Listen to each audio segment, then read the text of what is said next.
नमस्कार.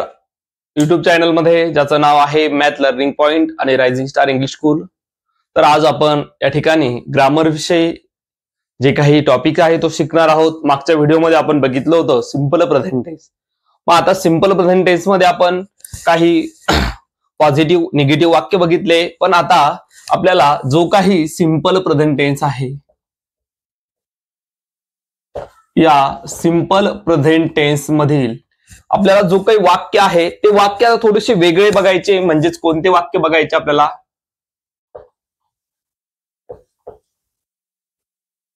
इंटरगेटिव्ह सेंटेन्स बघायचे. कोणते? इंटरगेटिव्ह सेंटेन्स आपल्याला अभ्यासायचे आहे. मग आपण विद्यार्थी मित्रांनो बघा की आपण जर बघितलं की स्ट्रक्चर खूप महत्वाचं असतं. मग आता पण आपण प्रश्नार्थक वाक्य बघतोय. मग प्रश्नार्थक वाक्य फक्त आज आपल्याला यस नो टाईपचे बघायचे. मग यस नो टाईपचे वाक्य म्हणजे काय?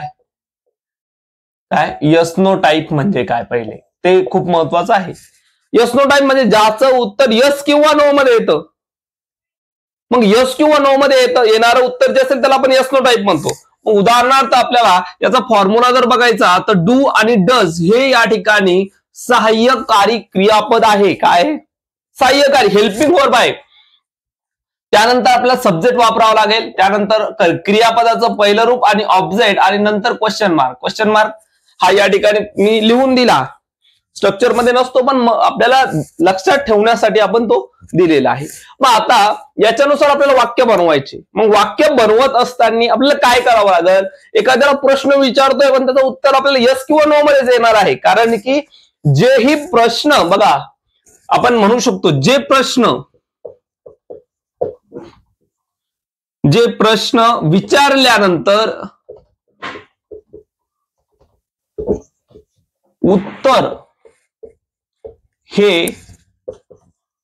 यस किंवा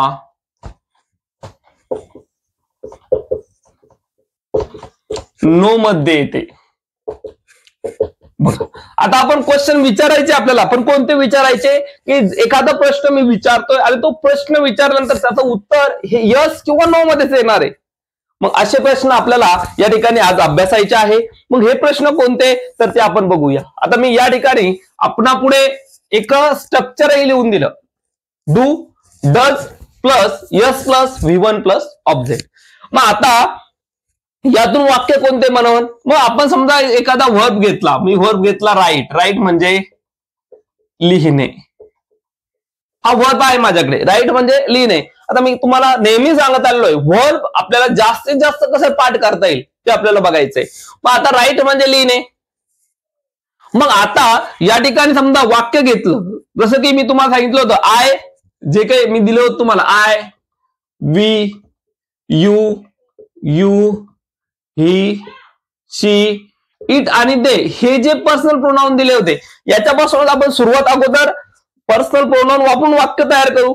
बरोबर आहे की हे जे काही छोटे छोट्या आपण सोप्याकडून अवघड्याकडे जायचंय, की जे सोपं आहे त्याच्याकडून आपल्याला अवघड्याकडे जायचं. जे माहिती आहे त्याच्याकडून जे माहिती नाही त्याच्याकडे जायचं आहे. मग आता इथं राईट म्हणजे लिहिणे आलेला आहे. मग याच्यापासून वाक्य बनेल का? मग एखाद्याला प्रश्न आपण विचारू शकतो, तू पत्र लिहितो का? काय? तू पत्र लिहितो का? आता मी प्रश्न बघा कसा घेतला, तू पत्र लिहितो का? बघा आता तू पत्र लिहितो का याच्यामध्ये काय आहे? लिहितो हा वर्ब आलेला आहे, पत्र हे ऑब्जेक्ट आलेलं आहे, त्यानंतर हा सब्जेक्ट आलेला आहे. का आपण हे डू आणि डज साठी वापरणार आहे. मग आता डू आणि डज कसं वापरायचं हे कळायला पाहिजे आपल्याला. मग मी तुम्हाला सांगितलं होतं हे फर्स्ट पर्सन आहे आय वी, हे सेकंड पर्सन आहे आणि हे थर्ड पर्सन आहे. मग ज्या थर्ड पर्सन मध्ये जर एकवचनी कोणकोणते फक्त ही, शी, इट, त्याला आपल्याला डज वापरायचंय. पण यू आल्यानंतर आपण काय करणार आहे? या ठिकाणी डू वापरणार आहे. काय वापरणार आहे? डू. मग बघा डूच्या नंतर काय आहे? डू किंवा डज. मग त्यातला डू वापरला, सब्जेक्ट. डू यू क्रियापदाचं पहिलं रूप राईट अ लेटर अशा आणि क्वेश्चन मार्क हा गरजेचाच आहे. मग एखादं वाक्य आपण त्या ठिकाणी डज साठी घेऊया. मग ती गाणे गाते का? काय घेतलं मी? ती गाणे गाते का? ती गाणे गाते का? मग ती गाणे गाते का हे वाक्य जर आपल्याला बघायचं असेल तर ती गाणे गाते का याच्यामध्ये काय येईल की हा ती सब्जेक्ट आहे, हा ऑब्जेक्ट आहे, हा व्हर्ब आहे आणि या ठिकाणी हेल्पिंग वर्ब साठी आलेलं का आहे. मग आता काय करावं लागेल आपल्याला? ती गाणे गाते का. मग डज अगोदर येईल का येईल कारण की हे जे आहे ती म्हणजे शी काय आहे हे तृतीय पुरुषी एकवचनी आहे. मग डज शी काय येईल? Sing a song. बघा एकदम सोपा आहे, काहीच अवघड नाही. म्हणजे आपण या पद्धतीने त्या ठिकाणी काय करू शकतो, वाक्याची रचना जी आहे ती आपण करू शकतो. मग आणखी कोणतं वाक्य बनवू शकतो आपण? आता समजा ते मैदानावर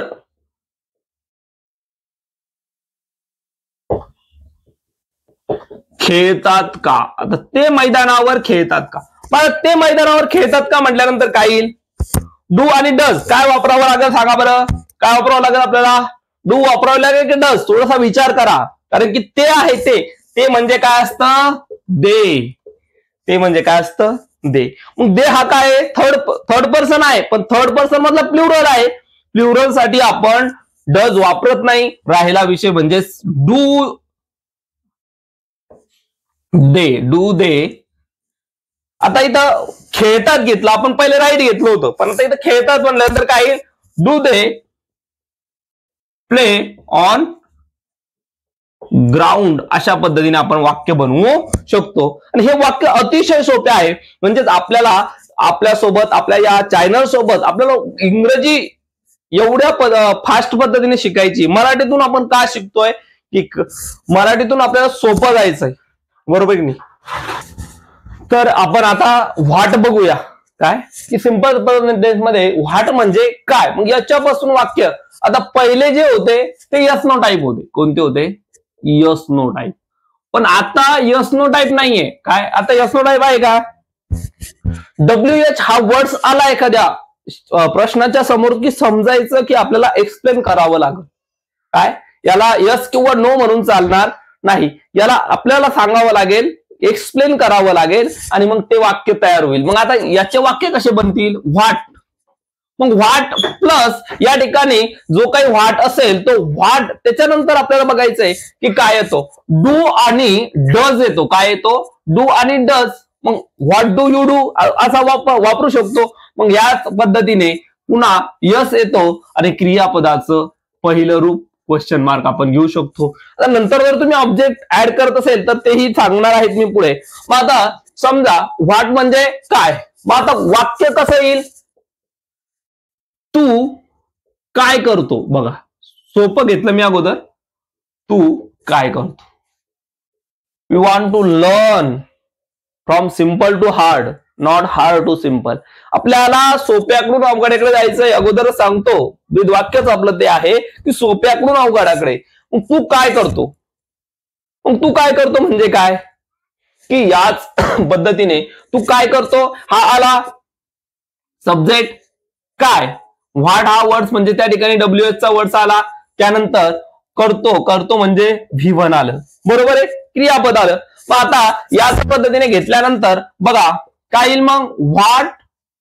आता डू वापरायचं का डज हे करता ठरवतो. मग करता यू असल्यामुळे आपल्याला इथं वापरावं लागेल व्हॉट डू यू आणि करतो साठी आपण काय वापरतो? Do. What do you do. मग आता याचं उत्तर आपण म्हणू का? Yes no. What do you do. मग तो म्हटला yes I do. But what काय? We want to explain the answer of this questions. काय आपल्याला त्या क्वेश्चनचा जे आन्सर आहे तर तो एक्सप्लेन करावा लागेल. We can't tell the like that the yes or no. We can't give answer like that. We want to give the answer in the brief. What do you do. I do the farming. Anything. मग या पद्धतीने आपण घेतो. दुसरं घेतलं what do you right. आता बघा अगोदर मी इंग्रजीमध्ये लिहिलं व्हॉट डू यू राईट.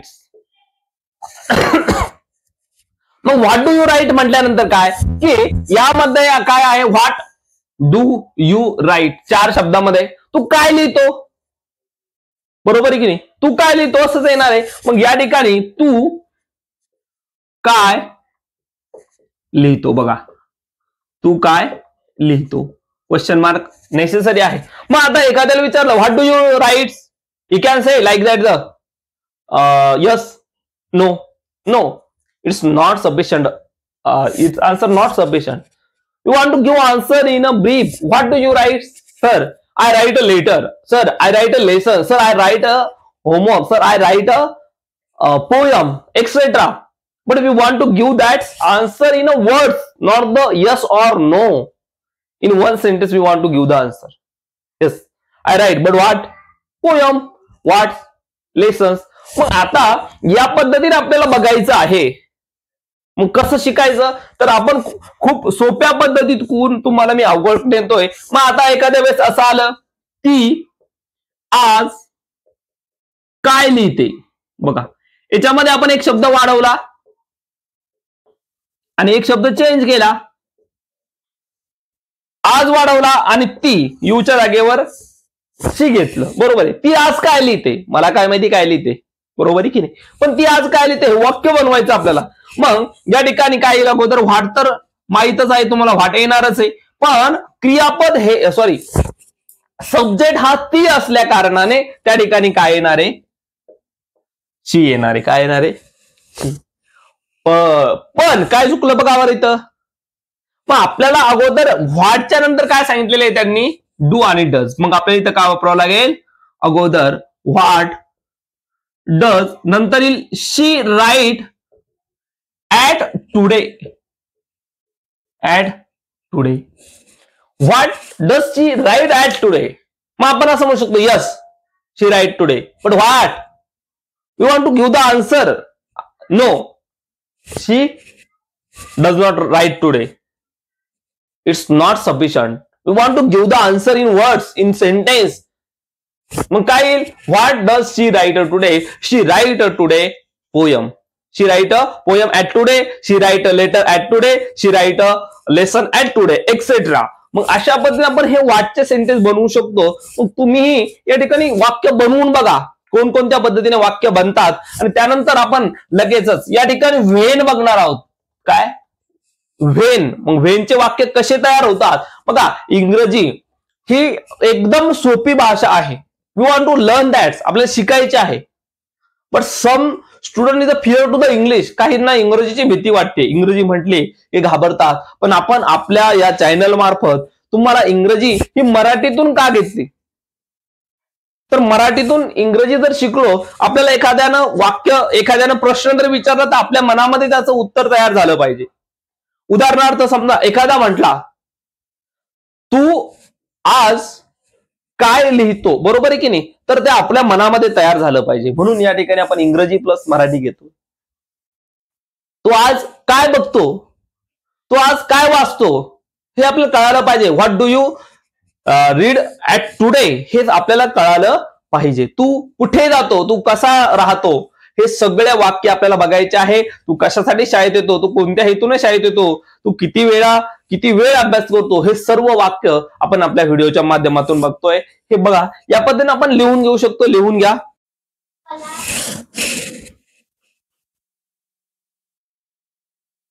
तर बघा आपण काय बघितलं, व्हाट बघितलं. व्हाट नंतर आपल्याला व्हेन बघायचंय. व्हेन म्हणजे काय, एकदा केव्हा किंवा कधी, बरोबर आहे की नाही. आपण बऱ्याचशा वेळेस कधी हा शब्द वापरतो, म्हणून मी कधी पण घेतला आणि केव्हा पण घेतला.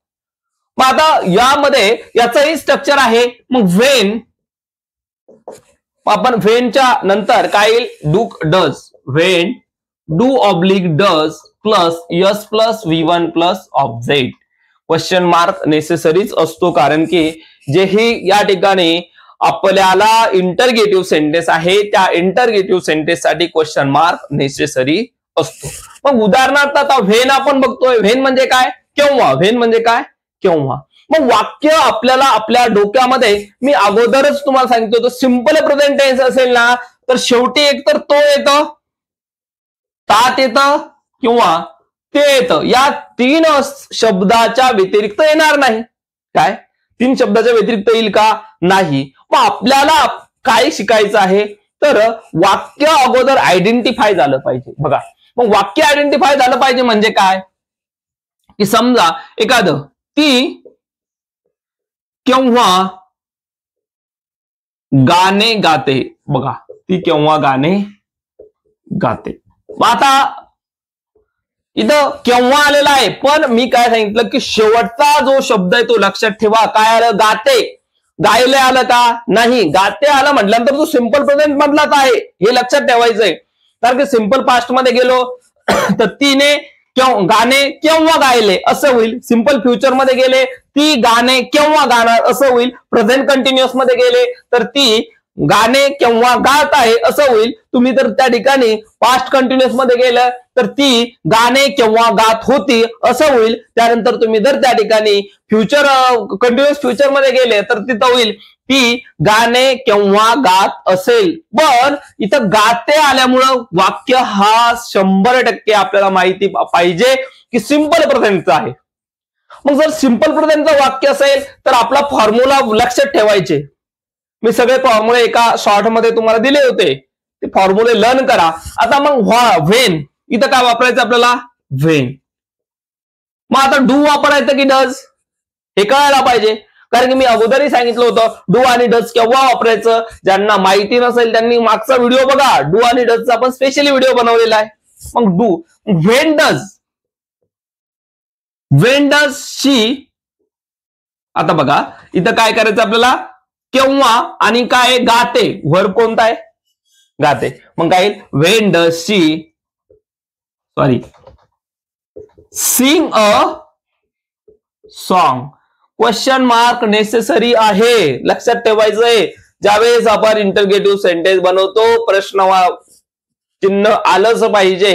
आणि वाक्य ज्यावेळेस आपण बोलतो तर जसं इंग्रजी वाचतोय तसं वाक्य वाचायचं नाही. जसं की एखादं वाचतं when does she sing a song, हे रॉंग आहे. आपल्याला तिथं कळालं पाहिजे की हा प्रश्न विचारतोय when does she sing a song. आपण काय प्रश्न विचारतो when does she sing a song, मग त्यावेळेस त्याला आन्सर द्यावं असं वाटत.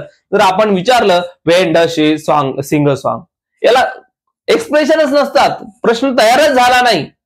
म्हणजे त्या क्वेश्चन मार्क आपल्या तोंडातून सुद्धा निघाला पाहिजे की आपण विचारायला पाहिजे when does she sing a song. मग त्या ठिकाणी तो क्वेश्चन मार्क आपल्या तोंडातून पडतो. म्हणजे या पद्धतीने आपल्याला इंग्रजीकडे लक्ष द्यायचंय. आता जसं हे WH टाईप, इथं पण येस नो टाईप मध्ये आन्सर येईल का, जसं की डू आणि डजचा आन्सर येतं नाही येणार. व्हेन म्हणजे काय, केव्हा. We want to explain that, केव्हा येणार आहे ती. मग काय, केव्हा गाणार आहे, बरोबर आहे की नाही. मग काय when does she sing a song, केव्हा गाणार आहे. तर आपण म्हणू शकतो yes she sing a song, no it's wrong, we want to give explain. मग काय आहे when does she sing a song जर असेल तर त्या ठिकाणी आपण सांगू शकतो she sing a song at morning 5 o'clock, बरोबर आहे की नाही. She sing a song at evening 6 o'clock, ते आपण पुढे घेऊ शकतो. मग आता या ठिकाणी याचं काय येईल, ती केव्हा गाणे गाते. मग आपल्याला उत्तर लिहायचं नाही. दुसरा आपण प्रश्न बघूया. मग आता दुसरं वाक्य एखादं आपण वाक्य घेऊ. शिक्षक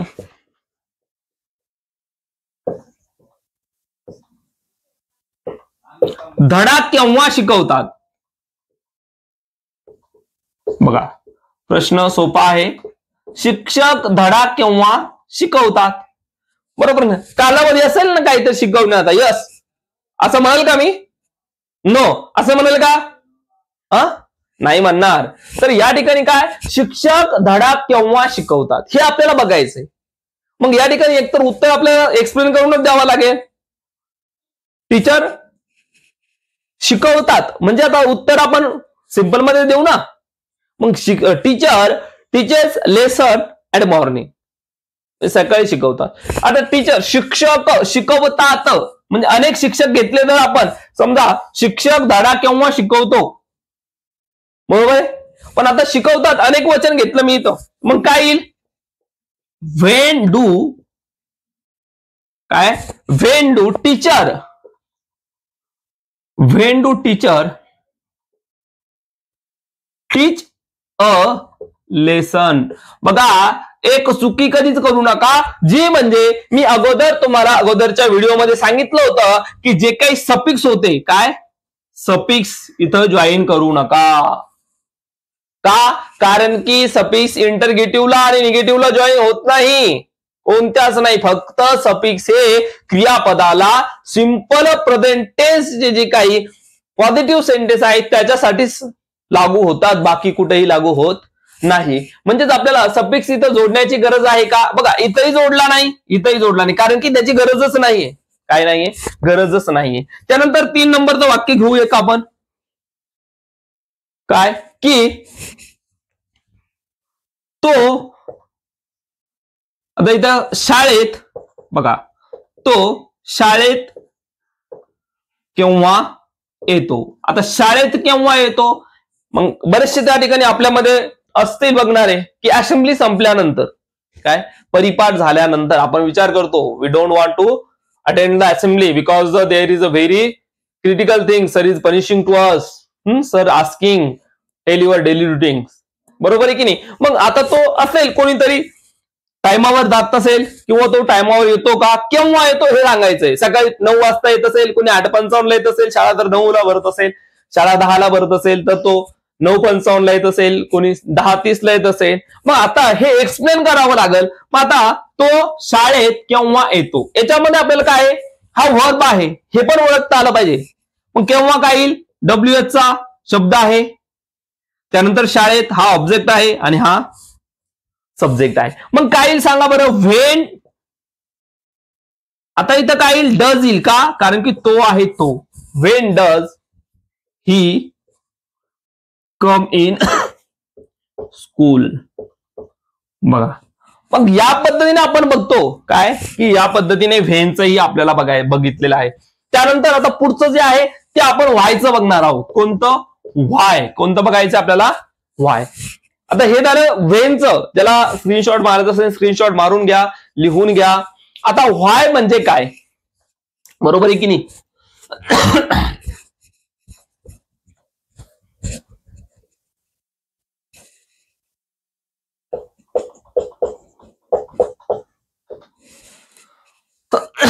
का? एखाद्याला विचारतो आपण का? व्हाय म्हणजे काय? का? बरोबर आहे की नाही? मग व्हायचंही त्यात स्ट्रक्चर आहे. व्हॉटचं, व्हायचं, व्हेनचं हे सेम स्ट्रक्चर आहे. सगळ्यांचे जे काही सूत्र आहे हे सूत्र सारखे आहे. फक्त ज्यावेळेस त्या ठिकाणी विथचं, हाऊ मेनीचं वेगळं येईल तर त्यावेळेस मी तुम्हाला सांगेल की असं स्ट्रक्चर थोडं वेगळं येतं.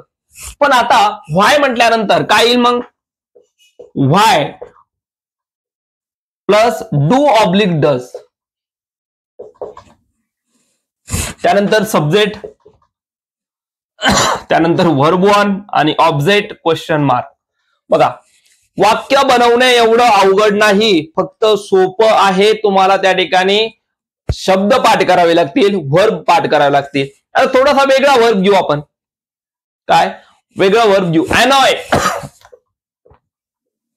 तुम्ही देता ना अनॉय, शिक्षकांना त्रास, आई वडिलांना त्रास, इतरांना त्रास, समाजाला त्रास. बरोबर आहे? म्हणून अनॉय हा आपण काय घेतला? वर्ब घेतला. काय? अनॉय हा वर्ब घेतला. मग अनॉय जर वर्ब घेतला असेल तर त्याच्यापासून वाक्य बनवायचे आपल्याला. मग कोणतं वाक्य येईल? तर त्या ठिकाणी वाक्य आपण बघूया. तू शिक्षकाला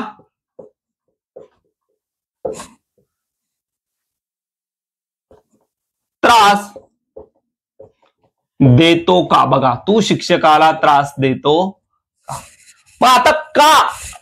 तू शिक्षकाला त्रास देतो का? बरोबर आहे का? नाही, इथं चुकलं थोडंसं, कारण की आपण त्या ठिकाणी एक वाक्य बघितलं तेच पुन्हा आलेलं आहे. तू शिक्षकाला त्रास का देतो? बघा, आता हा का जो होता तो पहिले आपण बघितलं डूडल्स मध्ये तो बाजूला जात होता सगळ्यात शेवटी, पण तो आता क्रियापदाच्या अगोदर आला. तू शिक्षकाला त्रास का देतो? एखाद्याने विचारलं, तू त्याला त्रास का देतो? बरोबर आहे की नाही? मग या ठिकाणी आपल्याला काय करावं लागेल की हे सब्जेक्ट आहे शिक्षकाला, हा काय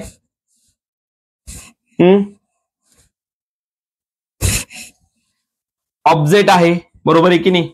त्यानंतर वर्ब आणि WH टाईपचा शब्द या ठिकाणी. मग काय येईल? Why do you annoy annoy to teacher. आता इथे टीचरच घेऊ आपण. बरोबर आहे की नाही. ती आईला त्रास का दे. दुसरं वाक्य घेऊ आपण आता. ती आईला